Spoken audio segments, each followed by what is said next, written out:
Salve galera, como que vocês estão? Tudo certinho? Tudo tranquilo com vocês?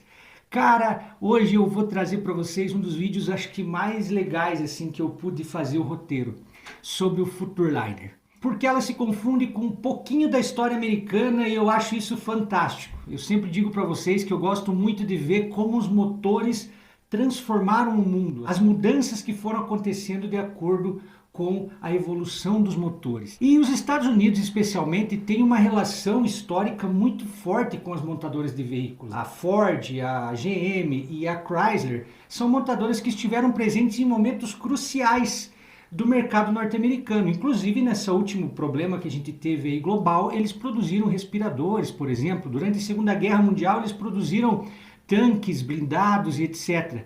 E a história de hoje é uma história sobre desenvolvimento e superação de uma grande crise. Então, como o Futurliner tem tudo a ver com a questão histórica, vou fazer uma breve introdução para vocês. Em 1929 houve a quebra da Bolsa de Nova York. Vocês devem lembrar, o grande crash, a pior crise econômica que já aconteceu nos Estados Unidos e que quebrou quase que o mundo inteiro. O desemprego americano chegou a quase 30%, a fome veio, pessoas que um dia eram milionárias, no dia seguinte eram simplesmente pobres, e os pobres, os operários, né, foram para as ruas, as filas por alimento, e tudo isso, além de quebrar financeiramente, né, ele quebrou as pessoas moralmente. O povo americano ficou depressivo. Na época não existia, né, essa expressão depressão, mas ficou depressivo. As pessoas perderam assim o ânimo, perderam a visão de futuro, olhavam para frente e não enxergavam nada, porque até então tudo que eles produziam eles podiam ver, viver. Mas de 29 em diante eles perceberam que simplesmente do dia para a noite eles podiam se tornar miseráveis e não ter nem o que comer muitas vezes. O governo americano então decidiu que iria fazer algumas feiras pelo país para mostrar que as empresas não estavam paradas, que o governo não estava parado, que o mundo não parou em 1929 e que as pessoas podiam acreditar que havia um futuro em frente. Em 1936, eles fazem então a Feira de Chicago, onde foram apresentadas diversas tecnologias do amanhã, onde eles queriam demonstrar como que seria mais ou menos a vida no futuro. E quem foi visitar essa feira foi um cara muito genial que se chama Charles F. Kettering. Esse cara era um grande inventor da General Motors e quando ele viu toda aquela feira, ele teve uma ideia genial. Eu vou fazer um parênteses aqui só para falar sobre o Kettering, porque tem uma marca atual que tem tudo a ver com ele e vocês provavelmente não sabem. O Kettering foi um dos caras que inventou a partida elétrica dos carros. Antes de 1911, você tinha que bater manivela para fazer o carro pegar. A partir de 1911, ele inventou a partida elétrica e colocou pela primeira vez em um Cadillac. Ele teve várias patentes e ele criou, inclusive, a Companhia de Laboratórios de Engenharia Dayton, cuja sigla se chama Delco. E para resumir para vocês a história, depois de várias fusões e etc. da Delco, que era a empresa dele, com a General Motors, com outras empresas, em 1974 nasceu a AC Delco, que até hoje é vendida nas concessionárias Chevrolet como peças genuínas. Inclusive, mais uma curiosidade, a missão Apollo em 1969, que levou o homem à Lua, né, que era com o Mike Collins, o Buzz Aldrin e o Neil Armstrong, ela utilizou velas de ignição da Delco. Aí tu chega hoje para o cliente e fala assim, posso colocar velas AC Delco no seu Chevette? O cara te olha e fala assim, mas velas AC Delco são boas? Dá vontade de falar, cara, levou o homem até para a lua, mas certo que presta, né? Falando nisso, AC Delco, passe ali no bar japonês e deixa uma cervejinha paga para mim, né? Pelo jabá aqui, né? Claro, melhor do que nada. Mas enfim, voltando, o Kettering foi o cara que deu início à AC Delco. Mas nesse momento, em 1936, ele passa nessa feira de Chicago e pensa o seguinte, cara, é muito legal essas tecnologias, tudo isso que está sendo mostrado, né, essa estrutura, só que tem um problema, só as pessoas que estão nas capitais que conseguem ver isso. Quem está morando lá no interior não consegue ter acesso a isso. As pessoas que estão no campo também estão desanimadas, estão sem visão de futuro. Elas também precisam ver que a indústria, que o governo está trabalhando para que as coisas melhorem. O que a gente tem que fazer? Vamos pegar tudo isso aqui, né, de uma maneira resumida, as principais tecnologias, e vamos montar uma feira itinerante, uma caravana de veículos que vá de cidade em cidade mostrando para as pessoas de cidades menores, de vilas menores, as tecnologias do futuro. Só podia partir de um cara desse. E aí ele fala ali com a diretoria da General Motors e eles topam o desafio. E claro que não seria uma caravana comum. Em 1936 eles caem na estrada, sendo que a primeira cidade que eles param é em Lakeland, na Flórida. E como que era essa caravana? Agora que a gente entra na parte legal. Ela era composta por 8 vans chamadas de Streamliners, que eram vans muito bonitas, muito charmosas, que eram feitas justamente para chamar atenção. Nós não temos muitas informações relacionadas à parte mecânica delas. O que a gente sabe é que ela utilizava um motor de 6 cilindros em linha a gasolina, tá? Que chegava a uma média de 60 km por hora. O que para a época já era uma velocidade relativamente boa, porque as vias não eram lá tão grandes, a velocidade dos veículos não era muito alta, e eles enfrentaram diversas dificuldades, porque não tinha estrutura, às vezes para passar em túneis eles tinham que murchar os pneus das vans, etc. Além das vans, iam 9 carretas, porque era preciso levar tudo, pessoal. Tinha que levar gerador, tinha que levar palco, material, equipamento, tudo tinha que ser transportado. Essas cidades não tinham estrutura praticamente nenhuma. Além disso, eles levavam um modelo de cada marca que a General Motors era proprietária. No caso, Chevrolet, Pontiac, Oldsmobile, Buick, LaSalle e Cadillac. Um modelo de cada um desses veículos para apresentar para as pessoas nessas vilas. É interessante porque eles rodavam muito e esses veículos, como eram novos, a cada 3.000 quilômetros que eles rodavam, eles substituíam esses carros. Eles chegavam numa concessionária na cidade, deixavam esses usados e pegavam outros zeros para continuar a caravana. O restante da caravana, as carretas e os Streamliners, eram sempre os mesmos. Quem eram os motoristas, os montadores, etc., normalmente eram bacharéis em engenharia, que eram responsáveis por tudo, desde dirigir até montar todo o pátio ali, toda a estrutura para que as pessoas fossem ver. E o que eles apresentavam lá? Cara, lá eles apresentavam as novas tecnologias que viriam, por exemplo, fogão a gás, micro-ondas, ar-condicionado, tecnologia de motores a diesel, tecnologias de trânsito, a televisão que viria no futuro, as novas cozinhas que viriam, onde você não precisava mais usar lenha, você podia colocar tudo meio embutido e ter um fogão já que tivesse junto com a própria cozinha, ficasse mais prático ali para a dona de casa.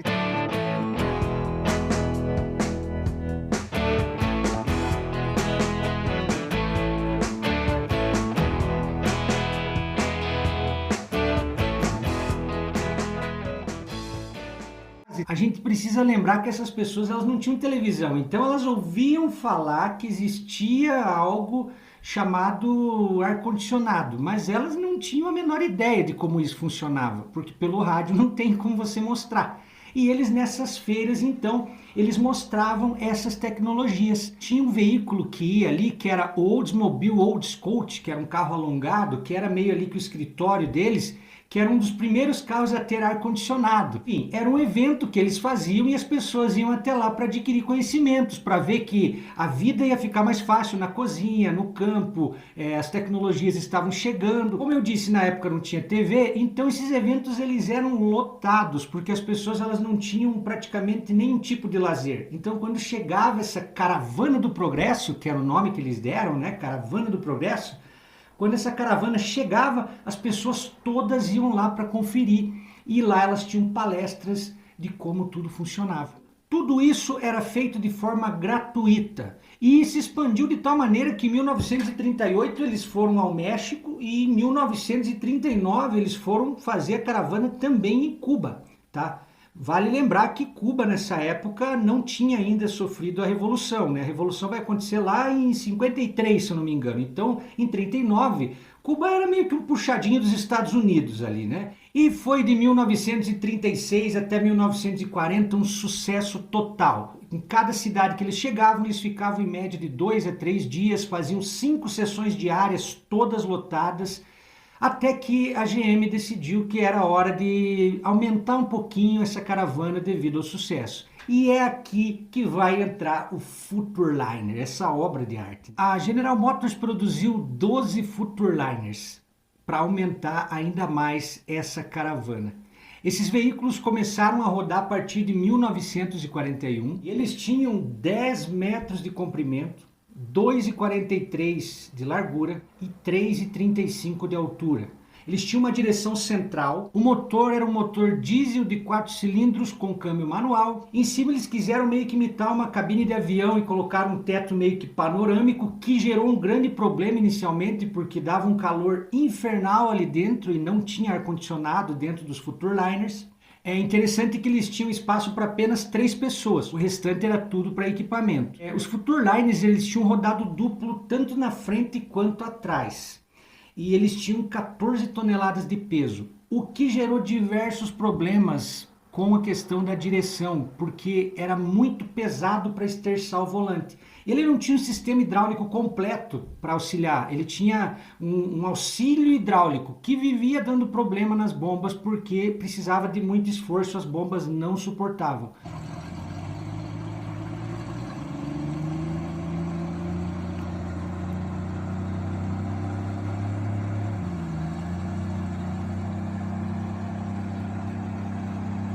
Além disso, o freio dele era péssimo, justamente por causa do peso, o que acarretou em um acidente, inclusive, que um bateu na traseira do outro e depois disso eles tiveram que começar a andar mais espaçados.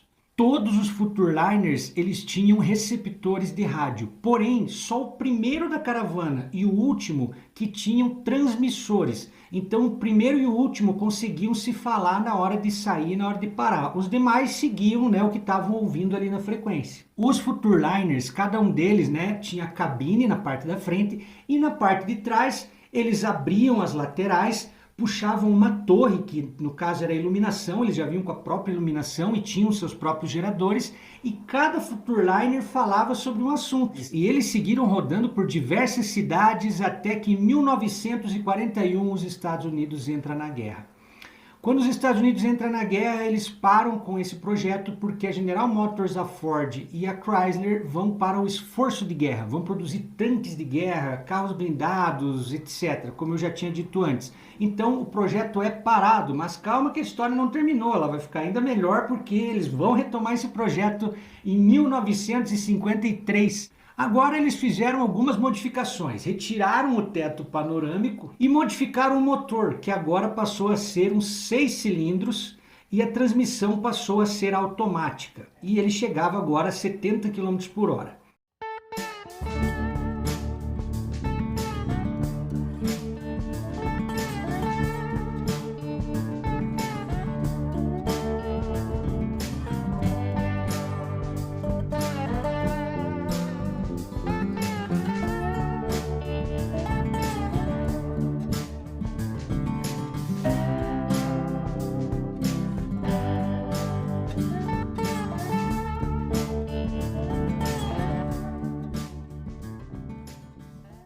Agora eles vão começar a falar também, sabe do quê? De motores a jato e de foguetes, de questões espaciais. Então você imagina um cara que está lá no interior, né, morando lá no meio do sítio, de repente começar a ouvir falar sobre tecnologia de foguetes, né? O cara às vezes não tinha um fogão a gás em casa. Então era algo assim que as pessoas esperavam ansiosamente para que essa feira chegasse e ficavam maravilhadas, tudo era gratuito, os caras eram bacharéis, todos eles eram muito bem vestidos, né? A GM cuidou de que eles fossem vestidos meio que como aviadores, assim, para que passasse uma credibilidade maior ainda, né, para as pessoas. Só que nessa época a televisão já estava se tornando algo muito popular. Então eles voltam em 1953 com a parada do progresso, mas em 1956 eles acabam encerrando, já que agora a televisão já tinha se tornado algo popular e eles podiam fazer isso pela TV, e porque como as pessoas agora tinham lazer, elas não iam mais tão empolgadas para ver essa feira itinerante. Durante todos os anos que foram feitas, eles visitaram mais ou menos 260 cidades e em torno de 13 milhões de pessoas assistiram às suas apresentações.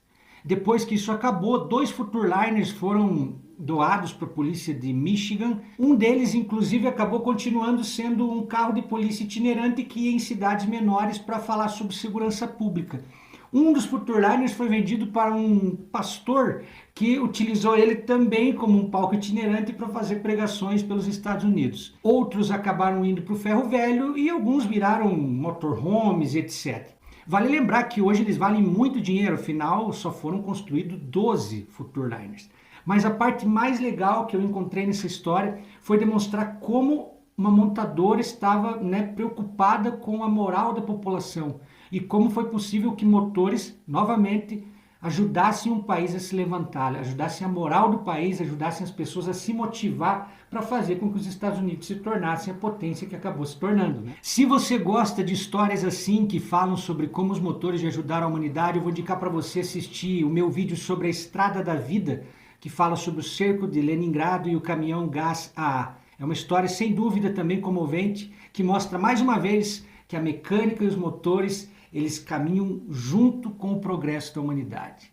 Se você gosta desse tipo de conteúdo, não esqueça de se inscrever, curta, compartilhe. Muito obrigado e até a próxima.